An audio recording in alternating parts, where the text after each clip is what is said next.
આપણે શાંત ચિત્તે હૃદયના ભાવથી ભગવાનની મૂર્તિમાં સંલગ્ન થઈએ. આરતી પૂર્વે ભગવાનના મહિમાનું ચિંતન કરીએ. હે મહારાજ, હે સ્વામી, હે પ્રગટ ગુરુ હરિ મહંત સ્વામી મહારાજ, આપનું અલૌકિક સામર્થ્ય જોતા, આપના દિવ્ય ગુણો જોતા અમને પ્રતીતિ થાય છે કે આ સત્સંગ સાચો છે. હે સ્વામી, આપે એ સત્ય સમજાવ્યું છે કે ભગવાન સર્વોપરી છે, સર્વ કરતા છે, સદા દિવ્ય સાકાર મૂર્તિ છે. એવા સ્વામિનારાયણ ભગવાન આજે અક્ષર બ્રહ્મ ગુરુ પરંપરા દ્વારા પ્રગટ છે. જેવા ભગવાન અક્ષરધામમાં છે એવા જ અહીં મને મળ્યા છે. એવા ભગવાનની પ્રત્યક્ષ આરતી કરવાનો દિવ્ય લાવો મને મળવાનો છે. તેથી હું ધન્ય છું. આપની પ્રાપ્તિથી હું પૂર્ણકામ છું,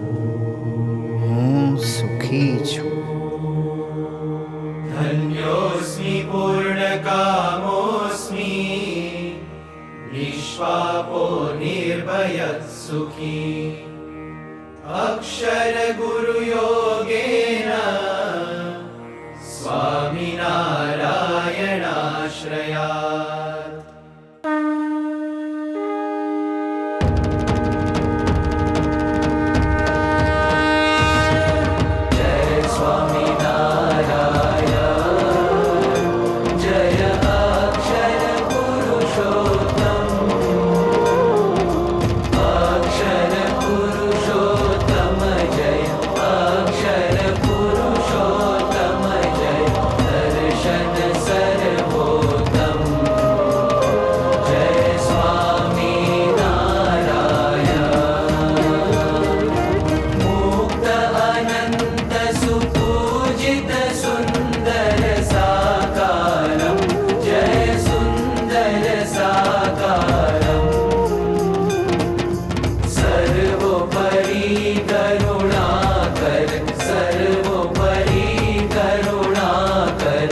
कृष्ण गोविन्द जय जय गोविन्द राम कृष्ण गोविन्द जय जय गोविन्द हरे राम गोविन्द जय जय गोविन्द हरे राम गोविन्द जय जय गोविन्द नारायण हरे स्वामी नारायण हरे नारायण हरे स्वामी नारायण हरे स्वामी नारायण हरे स्वामी नारायण हरे कृष्ण देव हरे जय जय कृष्ण देव हरे कृष्ण देव हरे जय जय कृष्ण देव हरे जय जय कृष्ण देव हरे जय जय कृष्ण देव हरे वासुदेव हरे जय जय वासुदेव हरे वासुदेव हरे जय जय वासुदेव हरे जय जय वासुदेव हरे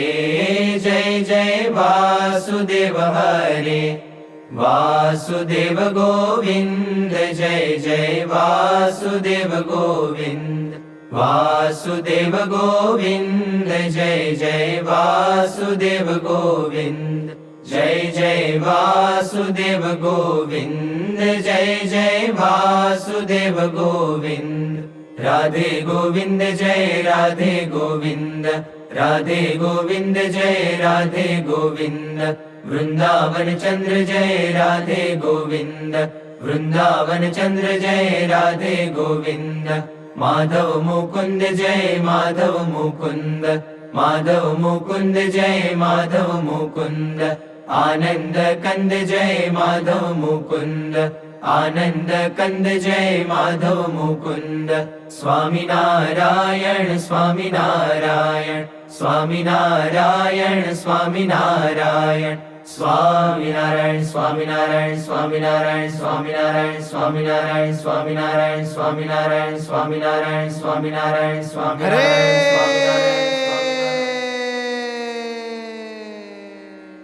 अनंत कोटिन्दुरवि प्रकाशे धाम्याक्षरे मूर्तिमताक्षरेण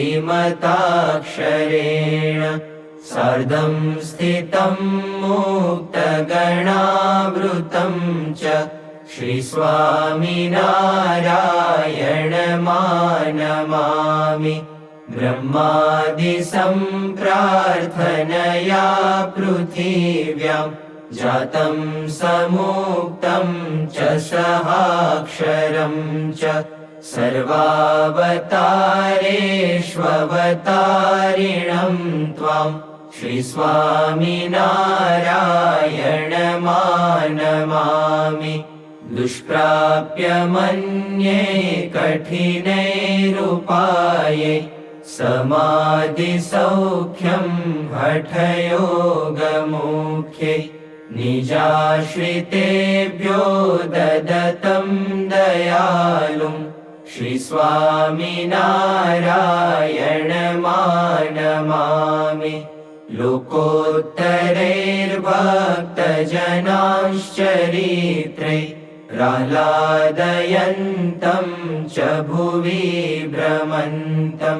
यज्ञांश्च तन्वानमपारसत्वं श्रीस्वामिनारायणमानमामि एकान्तिकं स्थापयितुं धरायां धर्मं प्रकुर्वन्तममूल्यवार्ता वचः सुधाश्च प्रकिरन्तमूर्व्यां श्रीस्वामिनारायणमानमामि विश्वेशभक्तिं सुकरां विधातुं बृहन्ति रम्याणि महीतलेऽस्मिन् देवालयान्याशु विनिर्मिमाणम्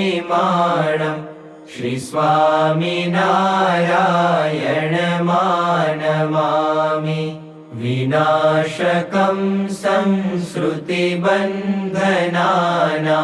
मनुष्यकल्याणकरं महिष्टं प्रवर्तयन्तं भुवि सम्प्रदायं श्रीस्वामिनारायणमानमामि सदैव सारङ्गपुरस्य रम्ये सुमन्दिरे ह्यक्षरधामतुल्ये सहाक्षरं मुक्तयुतं वसन्तं श्रीस्वामिनारायणमानमामि निर्विकल्पुक्तम् अतिनिश्चयतौ घनश्याम महात्मज्ञानयुत भक्ति तौ एकांतिक सुखधाम मोहि में तौ भक्तपनो तामे कोई प्रकार दोष न रहे कोई जात को सुनियो धर्म कुमार तुम्हारो तव हरि भक्त को द्रोह कबो नहीं होय एकांतिक तव दास को दिजे समागम मोय नाथ निरंतर दर्श तव दासन को दास एहि मागो करी विनय हरि सदा राखियो पास हे कृपालु हे भक्तपते भक्तवत्सल सुनो बात दया सिंधु स्तवन करी मांगू वस्तु साथ सहजानंद महाराज के सब सत्संगी सुजान ताकू होय दृढ़ वर्तनो शिक्षा पत्री प्रमाण 100 पत्री में अति बड़े नियम एकादश जोय ताकि विक्ति करत हूँ सुनियो सब चित प्रोय हिंसा न करनी जंतु की परित्यासन को त्याग मांस न खावत मद्य को पीवत नहीं बड़भाग विधवा को स्पर्श शर्त नहीं करत न आत्मघात चोरी न करनी काहू की कलंक न कोई कुलगात निंदत नहीं कोई देव को बिन खपतो नहीं खात विमुख जीव के वदन से कथा सुनी नहीं जात यही धर्म के नियम में बरतो सब हरिदास वह जो श्री सहजानंद पर छोड़ी और सब आस रही एकादश नियम में करो श्री हरि पद प्रीत प्रेमानंद कहे धाम में जाओ निशंग जग जीत श्री स्वामी नारायण भगवान की जय अक्षर पुरुषोत्तम महाराज की जय गुणातीतानंद स्वामी महाराज की जय भगत जी महाराज की जय शास्त्री जी महाराज की जय योगी जी महाराज की जय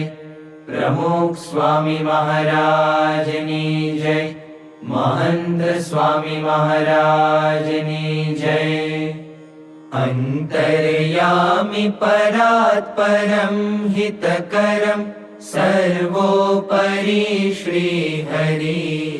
साकारं परब्रह्म सर्वशरणं कर्ता दया सागरम् आराध्यं मम इष्टदेव प्रकटं सर्वावतारी प्रभु वन्दे दुःखहरं सदा सुखकरं श्रीस्वामिनारायणम् साक्षादक्षरधाम दिव्यपरमं सेवारतं मूर्तिमान् सर्वाधार सदा स्वरोम विवरे ब्रह्माण्ड कोटिधरम् भक्ति ध्यान कथा सदैव करणं ब्रह्मस्थितिदायकम् वन्दे अक्षर ब्रह्मपाद कमलं गुणातीतानन्दनम् श्रीमन्निर्गुणमूर्ति सुन्दरतनु अध्यात्मवार्तारतम् देहातीतदशा अखण्ड भजनं शान्तं क्षमासागरम् आज्ञापालन तत्परं गुणग्रहि